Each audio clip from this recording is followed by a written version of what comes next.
everybody, Shane here, Shoebox Legends. Thanks for tuning in for a Calm Sea Rummage video.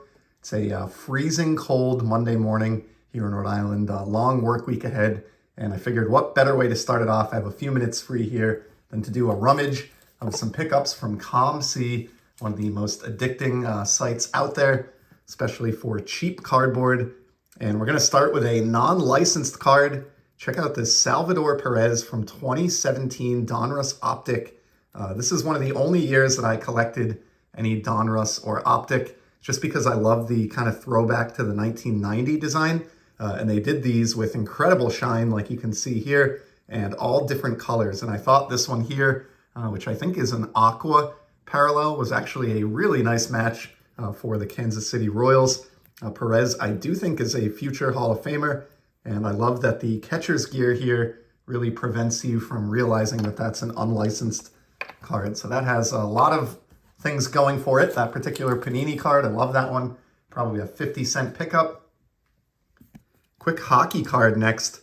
Connor McDavid, who's actually having a bit of a down year by his standards, in that he is not pacing the league, the NHL, in points this year. I think he's sitting around 4th place. But hopefully he and the Oilers can make the playoffs and make some noise. And it was good to see him and Canada in that recent Four Nations tournament where they ended up winning the final against the United States. Great game. Watched a ton of that tournament, almost the whole tournament. And that was a really, really fun moment for hockey and hockey fans. I got a Topps 3D card up next. A Miguel Cabrera. Shout out to Lisa Z. I miss her comments so much here on the channel. She would have loved this card. And I've pulled quite a few of these recently and talked about them, but 5-year run that Topps did these between 2018 and 2022. And I am working on trying to complete that run for some of my favorite players. And that Miggy will go towards that end. Have an oversized vintage card next. Check out this Lauren Pepper for the Pittsburgh Pirates. A pitcher, but depicted here with a batting helmet on, which is kind of odd. Again, same thing I always say about these. Picked this up back when you could get these for around $1. There is a little bit of kind of schmuck here on the bottom and some staining on the back, but overall, that is perfect condition for my set build that I may eventually complete at some point in the future. Whoops, pulled 2 cards here, so let's go with them both. How about a Kyle Tucker, former Houston Astro, and now taking his talents to Chicago and will be with the Cubs for the 2025 season and beyond. Just a purple foil refractor of some sort there, or purple shimmer. And then here's a basketball card, Paul Pierce. Of course, I am a casual Celtics fan living in New England here. I've seen them play at the TD Garden numerous times over the years. Basketball, not really my main sport, but I do remember the big three, Paul Pierce, Kevin Garnett, and Ray Allen, and the championship that they brought to Boston quite a while back now. Feels like it wasn't that long ago, but definitely was. Next up, here's Connor McDavid's teammate. We saw McDavid earlier, and now we have Leon Draisaitl. And this is the speckled rainbow foil parallel of his first non-Young Guns card. This is his first Upper Deck card after his rookie. And these were like an E-Pack promotion. It's a little bit bright in here today for the effect to really come across well, but these are gorgeous cards in hand. You had to accumulate like 100 base cards in the E-Pack application and then trade them in for one single physical speckled rainbow foil. I think this is the first year that they did these as well, so pretty cool. Draisaitl there. He is near the top of the league in points. He is outscoring his teammate McDavid so far this year. And we've got a bit of a hockey run going here. Check out this 90 Pro Set Ivan Korovo, 90-91 Pro Set, the first release. But this is a buyback, numbered 4 of 5 from the 2020 Leaf Pro Set Memories set. It was like the 30th anniversary of Pro Set, and they included these buybacks numbered to 5.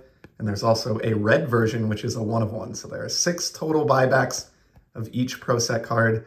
And picked this one up just because I'm a big Whalers fan and always looking to add unique cards to my Hartford Whalers collection, which is something that I've done a video on recently.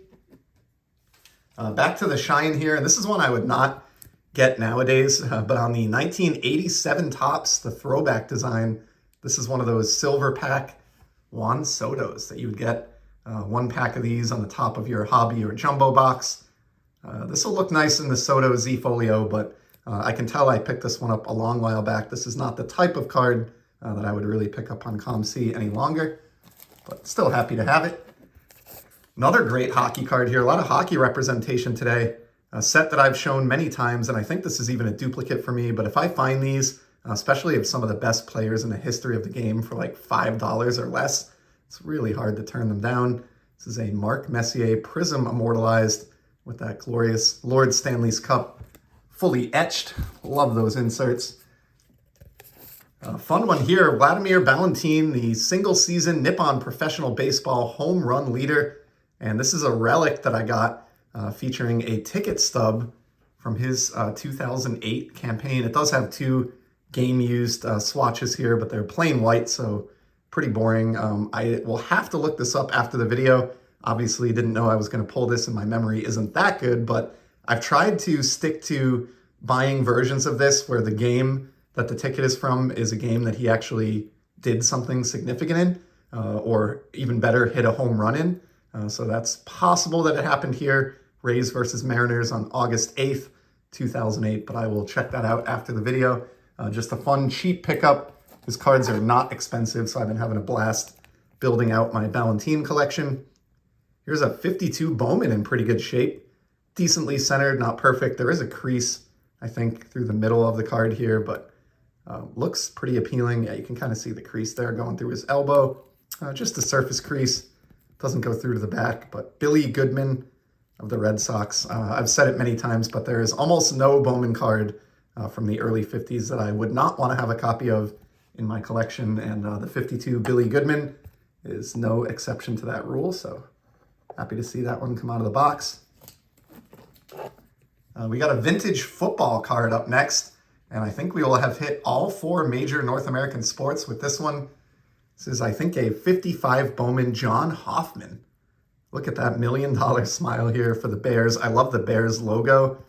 There was a point in the past where I was kind of casually picking these up, you know, similar to the 55 Topps baseball that we saw earlier in the episode. I was getting these for $1 or less. I love kind of the angelic glow around the player, and I thought maybe this was a set that I would try to put together at some point, but I don't know if that'll really get there in the end or I'll really get that done, but still happy to see that one. Here's a fun one. Mo Vaughn on the 94 Finest Refractor. Great shine. Look at the way the Red Sox on the uniform light up there.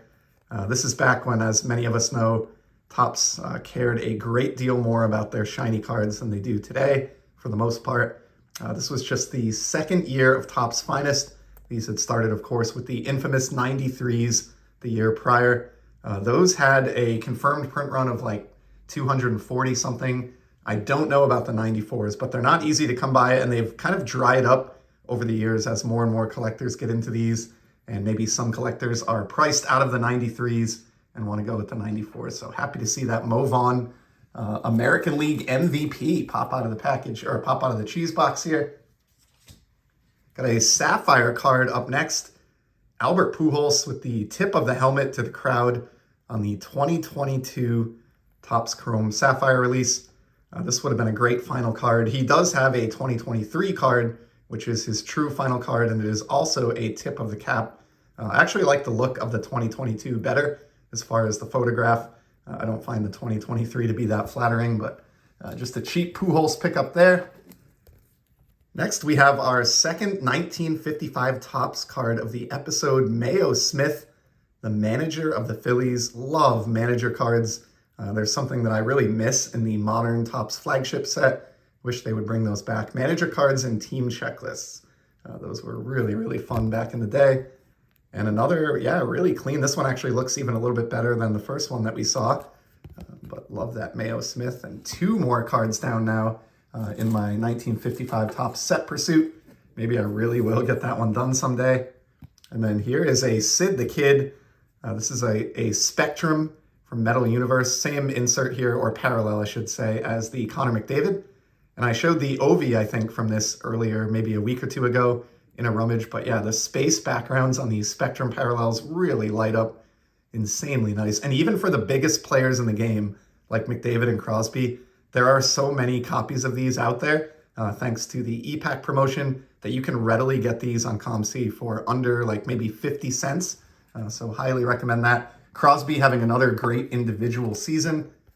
And then here's a cool one. Our second red, white, and blue parallel out of Panini Prism Basketball. We saw the Paul Pierce, and here we have the Giannis for Milwaukee. A somewhat early career card of his. I'm not a big basketball collector again, but when I saw this for just $1 or $2, I thought it would be a fun addition to my little basketball Z folio binder. And why not? We'll throw that one up in the background too. Get a little bit of light on it. And continuing on here, we're at the 10-minute mark, so I won't do too many more.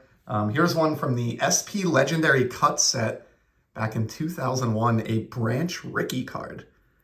And obviously picked this one up because I've been on a kick last year or two of Negro Leagues and baseball integration. And whatever your stance is on him, I know there are conflicting opinions about Branch Rickey all these years later, but obviously he was instrumental in the whole Jackie Robinson ordeal and breaking the color barrier in Major League Baseball.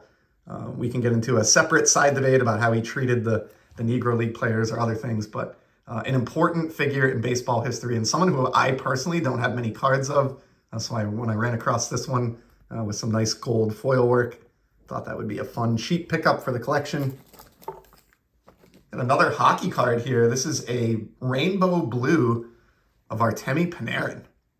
Somebody who I think could make the Hall of Fame in the future. Routinely one of the best playmakers in the NHL, known as the Bread Man. And this is a nice team color match blue for the Columbus Blue Jackets, who he's depicted with here. That's a pretty early career Panarin card. Here's our second Miggy of the episode. How about a 2019 Topps Chrome Pink Refractor?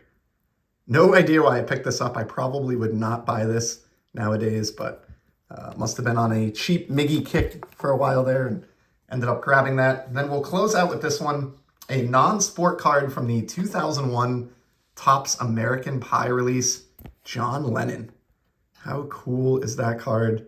This is the foil parallel. It's not numbered or anything, but just love the image. A huge Beatles fan going all the way back to when I was a kid. I do have a small collection of Beatles cards and cardboard, and when I ran across this one, I just couldn't resist. I love music cards in general, and this will make a solid addition to my music collection and my non-sports album. So John Lennon, of all people, closing out today's Cheese Box Rummage. That's a wrap, and truly appreciate you stopping by for this one. Hope you saw a card or two that interested you. I'll be back soon, as always, and in the meantime, just keep enjoying the hobby, everybody. See ya.